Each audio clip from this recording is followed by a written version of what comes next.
Hello, my loves, and welcome back to the Full Body Yes podcast. Today, we're going to talk about something that will change how you interpret basically everything that happens in your life. And I already know what happens when I explain this concept because I can literally feel half the people listening being like, okay, sure, Shiri, but also please don't tell me that everything in my life is my fault. And I want to start there because that's the biggest resistance people have to this topic of reflections. So we today are talking about reflections and specifically the different pathways reflections can take because we have covered reflections in the past in this podcast, but most people have a very simplistic understanding of what a reflection even means. And I today want to go a little bit deeper than normal. So people either think that reflections are like karma, right? Like a punishment system, or they treat it like a manifestation hack, like, oh, if I think happy thoughts in the universe will deliver miracles. When what reflections really are is a lot more precise than both of these things. And honestly, more confronting, but also way more empowering once you truly get it and you know how to work with them. And I'll say this up front, I am not teaching this from this perfect pedestal at all, okay? I am still very much mastering this myself. I still very much encounter a lot of reflections, and I'm taking you just along for the ride in real time. So here's what we're going into in this episode. First of all, I'm going to explain the foundation underneath reflection, and that is the universal law of soul balance, because that's the why behind everything. And once you understand that, reflections become so much easier to understand. And then I'm going to walk you through the first two main pathways that reflections can show up through.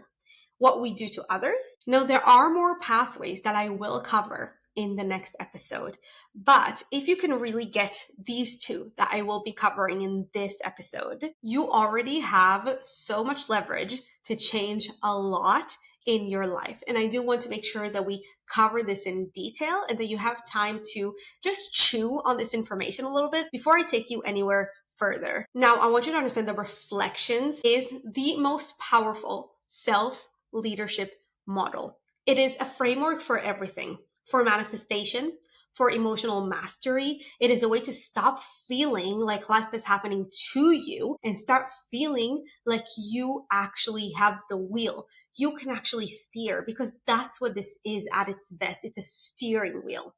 Okay, so let's dive in. At the root, reflections come from a universal law called the law of soul balance. And the idea is kind of simple in concept and really, really annoying and difficult in real life. And that surrounds the idea of perfection. Now, we did cover this a few months ago on this podcast. What is perfection? What does love mean in the eyes of Source? Perfection does not mean that everything is positive. According to Source, according to this universal law of soul balance, perfection doesn't mean that everything is good. The perfect state for everything, internal, external, is not positive and it's also not negative. It's balance. The way Source sees everything is, well, it sees the full picture at once. And when you start seeing things in the eyes of Source, that is when you can see everything as perfect as well. And that means you can see the positives and the negatives of a situation, a person, yourself, life, all at the same time. This law states that there is an equal amount of positives and negatives to everything, absolutely everything and everyone in this world. And seeing things as perfection is basically the state where you're not doing the very human thing, right? Of telling yourself a story of this is all good. Let's say when you see a billionaire on a yacht saying, oh, this is all good. Or when you had a low cash month, oh, this is all bad. And then building your entire emotional state around that one-sided view. When you see things in the eyes of Source as perfection, you see that nothing is all good and nothing is all bad. And the reason that that matters is because your emotional state has a huge influence over your creator field. Now, your creator field is what they call in quantum physics and science your electromagnetic field. It is a very real, scientifically proven concept. Even though you know me, I don't subscribe to only things that are scientifically proven, but in this case, it is scientifically proven. We all have this energetic field around us that likely extends through infinity, because no matter how far scientists have measured, it has always been there. This is something that I cover in detail in module 1 of my manifestation course, the Manifestation Accelerator, and students inside just told me that it absolutely blew their minds understanding how manifestation works in reality and according to quantum physics. But essentially what the creator field is, and we've talked about it a lot in this podcast, is whatever beliefs you hold, the way you see yourself, your thoughts, your behavior always extend outwards. Your inner state is not private. Your subconscious thoughts, feelings, beliefs, and emotions are not private. They do not just live in your head. They always organize what you experience. They write what we call a script in your creator field, and everyone and everything around you, all people, situations, events, opportunities, whatever that is, everything around you is an actor that has to play on the script that your creator field writes based on your beliefs, thoughts, and everything else that we just talked about. So your inner state influences what happens in your external reality. It shapes your interactions with people. It shapes the way that people treat you. It shapes your opportunities. It shapes your situations. It shapes money. It shapes your own decisions.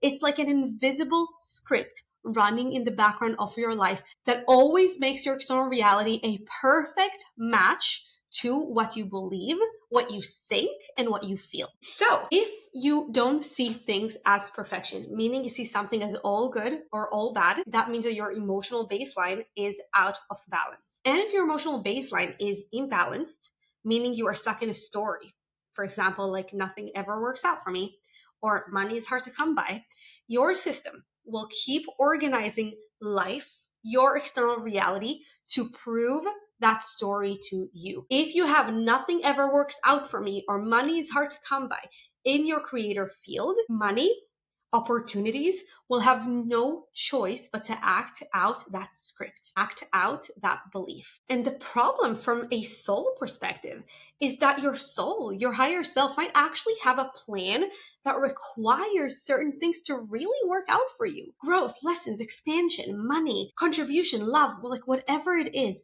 But if your emotional state keeps scripting, but nothing works out for you, you are literally interfering with that larger plan. So what happens in that case? What does the system do? Well, it corrects you. And this is where reflections come in.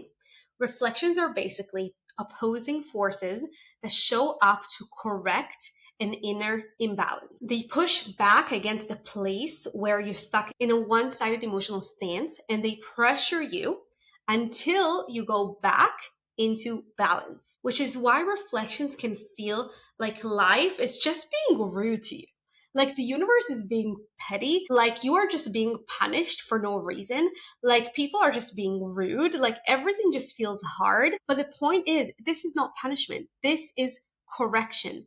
This is course correction to help you get back into balance, back into emotional balance, so that you can execute so much better. Now, let's dive into something that I see a lot and that I experienced in the past. Most people think that they can compartmentalize, right? Like, I am stressed about money, but I'm good in my relationship. Or I might be overgiving or overextending at work, but I am super confident with friends or in this basketball team that I'm part of. Or I don't feel valued in one area, but it's not a big deal. Like I'll deal with it later. And what this model of reflection and this law of reflection says is, you don't get, unfortunately, to compartmentalize as much as you think you do, because an imbalance in one area of life, and we have talked a lot about the 8 areas of life on this podcast, an imbalance in even one area will always spill over. And this means that script that you're not good enough, that things don't work out for you, whatever that is, runs everywhere. And usually the reflections will show up in the areas of life that are most important for you in that moment so that you pay attention to them. So let's say you feel undervalued financially. You might encounter feeling undervalued in other areas of life that matter more to you. For example, that could be in the family area of life. Maybe your partner starts undervaluing you or your children. Or maybe that's socially. Suddenly your friends don't value you as much.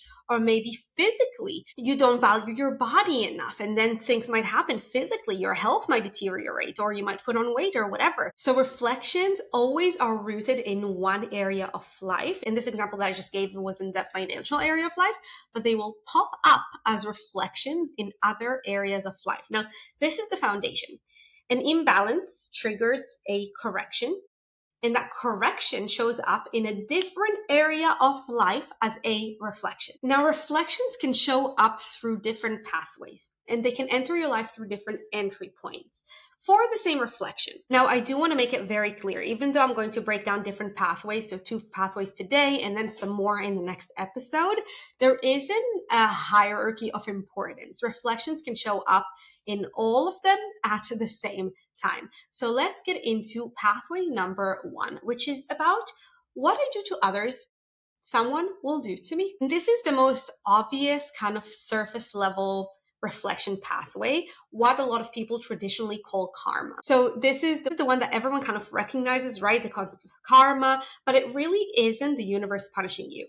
That's what people think karma is, right? If you are nasty to people, the universe will punish you. It is not exactly like that. It is more like if you are treating someone in a certain way, especially someone you care about or someone that has impact in your life, you are out of balance in that dynamic. You are not seeing the full picture, and that imbalance has to be corrected. So you will meet the same pattern coming back to you as a reflection, often from someone else, in a way that forces you to feel what you were causing. So let's say, for example, you kind of dismiss your partner a lot. You kind of tune them out. You don't really listen to what they have to say. You don't really value their opinion. I'm going to be honest with you. I am sometimes like that with my husband. He can sometimes give me advice or try and give me advice regarding my business. And I kind of get very protective. And again, this is my being, and of course I get reflections back, as I will tell you just in a second. But let's say it can be your partner, it can be your mother, it can be a colleague, it can be a friend, it can be a boss, whatever that is. You dismiss them, you tune them out, and then that behavior of tuning them out, of dismissing them, will come back to you as someone else treating you that way. It can be a friend, it can be a colleague, it can be a child, whatever that is. They will do the same to you. They will tune you out. You will come up with the most amazing ideas and they will just dismiss. And that reflection is there not to punish you, not to shame you like people think karma is. It is there to restore balance. It is like life saying, do you see what you've been broadcasting? You need to improve. You need to change that. And sometimes this pathway can really take time to figure out. It doesn't always kind of boomerang instantly. Sometimes it's immediate and you're like, oh, wow, okay, this is very loud. Let me fix it.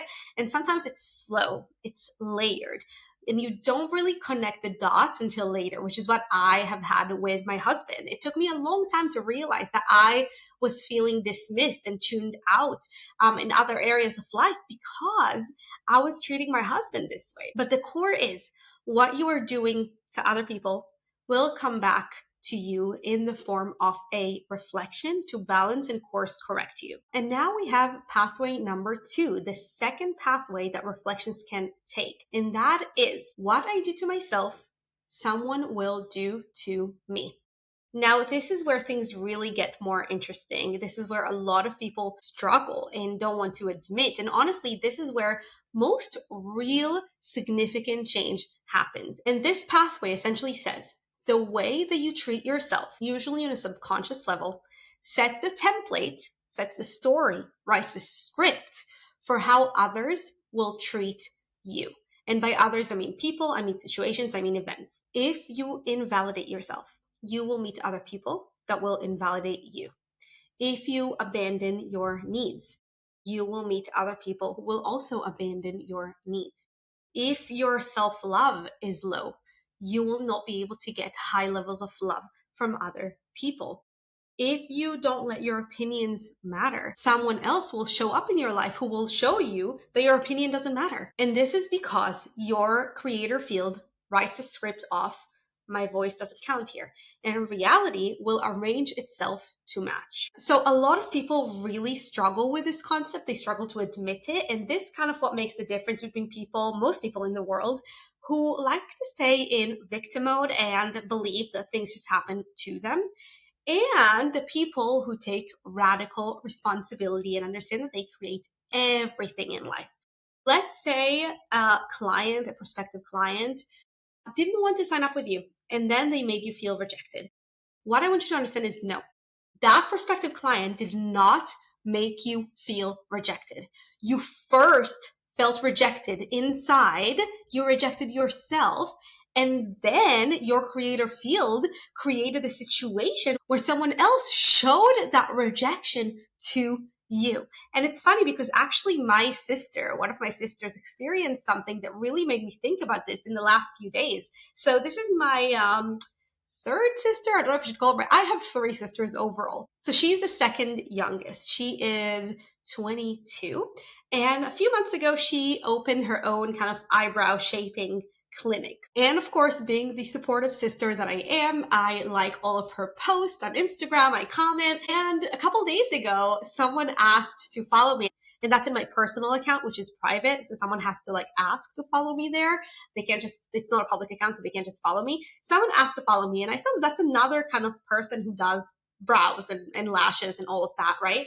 So I sent a screenshot to my sister and I say, who's this person? Do you know her? She goes to me, no, but she also tried to follow our other sister. And I told her, okay, it looks like she's trying to kind of snatch your followers, snatch maybe potential clients. And my sister kind of got really annoyed, but she's a quite a timid personality. She doesn't like to pick fights or arguments or tell anyone anything. However, my youngest sister very much likes to create arguments and to show that she's right. So without telling the other sister, she actually DM'd that person who kind of tried to follow me and her and all those other followers and told her, why are you trying to take all of my sister's followers and clients? What's going on? And that person ended up messaging my other sister, the sister who actually owns the clinic, telling her, why are you sending your sister to write these things to me? And you only have, I don't know, 1,200 followers. Who do you think you are? I have 10,000 followers. I don't just try to kidnap your followers, whatever. A really funny, petty situation. But the point here, the reason I'm telling you this is that my sister, the one who owns the clinic, really, really struggled with the situation. She goes to me, I don't understand. It really annoys me that she thinks that I sent our younger sister to send her that message because she just did it on her own. And the fact that and it really annoys me that she mentioned that I only have 1,200 followers. It's she's making fun of me and telling me that I'm small and that she's a lot more successful. And me being me and spreading all of these concepts that I talk about in this podcast, also to all of my friends who are willing to hear and my family, I immediately told her, Maya, her name is Maya, this is obviously a reflection here, right? This situation is not real. It's not real and it can change in an instant because your creator field created it, right? Let's just pretend this person literally is just an illusion. She is here to show you an inner imbalance. She goes to me, you know what? You are right, because I have been feeling so down recently about the fact that I am not able to grow my following and I am new to this and I'm not as good as other people. And I'm like, okay, yeah, voila. And this person just reflected it to you. Now, this reflection showed up in the social area of life, right? It came up as kind of this weird argument between her and this other person that she doesn't even know on Instagram. But the root cause was in the vocation area of life. Her feeling like she's not good enough, she's not visible enough, she's not experienced. So let's talk about another example. Let's say that you have decided, consciously or unconsciously, that you don't get to have an opinion in your relationship or in your family or financially. You've made yourself small in that area of life. You don't speak up, you don't advocate for yourself, you don't take up space. The reflection will not come from the area of life where you don't let yourself have an opinion. It will show up somewhere else. It might show up in work, when suddenly a colleague or a boss might make you feel like you don't get to weigh in, your opinion doesn't matter, your ideas don't matter, or it might show up in family. So it will show up in a different area of life. And this can hit really hard because let's say you don't advocate for yourself in relationship, but you are actually very, very good at your job. Well, that reflection of you not showing up for yourself and not letting your opinion matter in your relationship can pop up in the work area of life and vocation where your ideas actually are incredible. And that can be really tough because you can think like, that's just not fair. Like, I am competent, I'm qualified, I am literally here for this. But the universe goes, exactly. So why are you treating yourself like you're not qualified in other areas of life? What I do to myself, someone else will do to me. The way I treat myself, someone else will treat me, is really a mirror. It's a mirror of how you treat yourself, of how you lead yourself, of how you see yourself. And if you are a leader, a high achiever, a business owner, someone who is responsible and capable, this is such a big one because you can be so widely skilled and competent and wise and still secretly treat yourself like you are not worthy and you are not good enough. And then that is what your reality will reflect back to you. And you can be so confused because you're like, why? I know that I am competent, let's say in the vocation area of life, in the business. Why is the business not growing as much as I want it to and as much as I know that it deserves? Well, I invite you to look in to what other area of life you might not value yourself as much. There needs to be balance. Now, I want to pause us here intentionally because if you really let what we talked about here land, especially pathway number 2, the idea that the way you treat yourself sets the template and the script for how others treat you, you already have something so incredibly powerful to work with that honestly, 99% of the population doesn't even know that. You don't need to understand every possible reflection yet, and you don't need to analyze every single situation in your life. But for now, for this week, I want you to notice. Notice where you might be competent or feel competent in one area of life, but really abandon yourself in another. I want you to notice where you might override yourself, your intuition. Maybe you minimize yourself, or you kind of dismiss your own opinions, your own ideas, your own needs. Notice where you have normalized not being considered by yourself, not being looked at as the best by yourself. And that will already give you data, information, self-awareness, and self-awareness is power. That is leverage. And then when you start noticing reflections in other areas of life, you will start having a clue as to where that really started and what needs to shift. So this is it for today. And in the next episode, we're going to build on this foundation that we talked about today and talk about other pathways that reflections can take. That can be the inside out voice concept, situations themselves acting as mirrors and reflections, and even how physical things like literally your dishwasher and washing machine can act as reflections themselves. But before you move on to that, I really want to encourage you to sit with this following question over the next few days. Where am I treating myself in a way I would not want mirrored back to me? And this can be really subtle and pretty much subconscious. So you would have to do a lot of work. This is where the recode method comes in because it really helps you identify those subconscious blocks and patterns that you might otherwise never identify yourself. I actually had a session with an amazing client who is a regular listener to this podcast. So hello, you know who you are. I had a session with her last week and we did the recode method together in the session. And after that, she did it herself about a completely different situation. And she was mind blown. She sent me a voice note saying, I would never, and she has been doing this deep spiritual work for years. And she told me, I would never have thought this situation stemmed from this subconscious block. When she did the recode method, that is when she figured it out. And that really helps resolve a lot of that, trying to dig into your subconscious to figure things out yourself. I do the recode method almost daily, and that is something that I do with all of my clients. So if you haven't purchased the recode method training yet, check it out in the description box or show notes, depending on where you are listening or watching this. And podcast listeners actually get 50% off the recode method. So if you use the link that is in the show notes / description box, that already leads you to a link that gives you 50% off. Now, a bit of a heads up, I will be updating the recode method training in the coming weeks with all the new tools and knowledge that I have mastered since originally filming it. So there will be a completely brand new training, and the investment will go up to reflect all the changes and upgrades that are being done to the recode method. But anyone who has purchased the recode method to this date, or anyone who will purchase it before the new updated and upgraded training goes up, will get the new updated training at no additional cost. So if you're listening to this and this is something that you want to figure out how to do, you want to figure out reflections in the matter of minutes and know how to shift them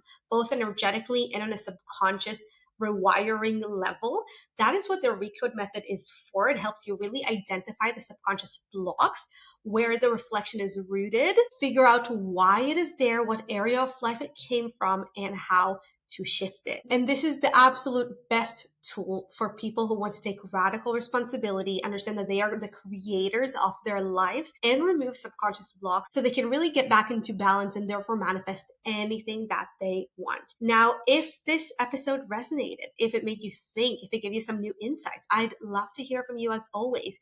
You can DM me on Instagram at Dr. Shiri Leader and tell me what landed for you or what part made you slightly maybe uncomfortable, because that's usually the part with the most gold in it. So let me know. And as always, I would very much appreciate if you are enjoying this podcast, if you take 10 seconds, literally 10 seconds of your time to rate me at 5 stars on Apple Podcasts or on Spotify, or if you're watching this on YouTube, like, subscribe. This really, really helps the podcast. Again, I give you all of this incredible information for free, and I would so appreciate it if we practice this idea of fair exchange and you just rate the podcast to really help us get to more people. And if there's anyone that you think could benefit from this podcast, who is ready to take radical responsibility for their lives and change it, then please send it to them as well. So this is all for me today. Next week, we will dive deeper into reflections and the other pathways that they can take. And I will see you then. Bye for now.